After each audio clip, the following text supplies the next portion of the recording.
We get to the end of Exodus today. Allow me to read the first statement of the second last paragraph, which is the end of it all.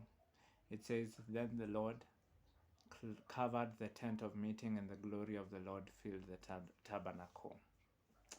I've been trying to think about how you would summarize different books, especially now after getting to Exodus.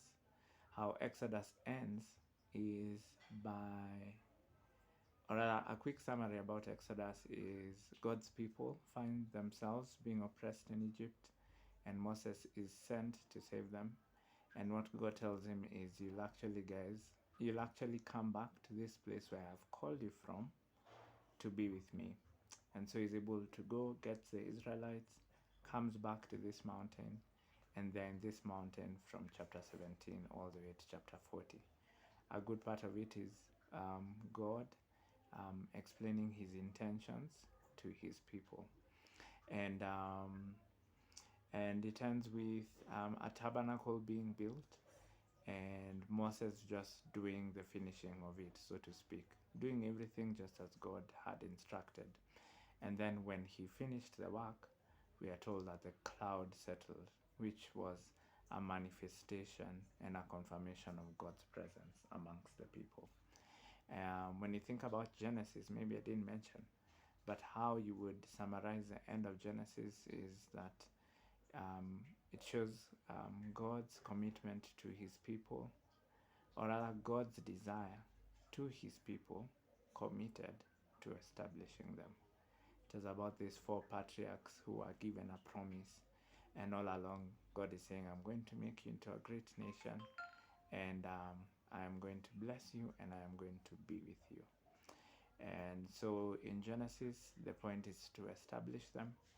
In Exodus, the point is to dwell with them, is to be their God, is to be where they are. And so they are brought out of slavery, and they're brought into a space where God resides, and then God asks them to make a space where God will reside with them. And so they met God at the mountain, but as they leave the mountain, God will be living with them. And we see God's desire to be with his people. And I guess that's a story for all of us as well, for all who have trusted in Jesus Christ, who came to dwell among us and to live among us. We are assured that we are going to be with God forever. That's the end in the book of Revelation. Ultimately, a new heaven and a new earth comes down, and God comes. God himself is the one who's coming to be with his people, just as he was doing in Eden with Adam. He comes to be with his people. And that's such a delight. That's such a joy. I hope it is for you, just to realize God really wants to dwell with you. The God of the heavens wants to dwell with you. I don't think there's a better way to put it.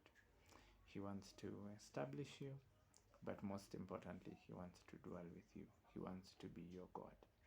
And so would you overflow in thanksgiving, knowing that even in our weaknesses, even in the moments where we really fail, let's not forget that God has the capacity to forgive us. He has made a way to forgive us because he wants to dwell with us. Blessings.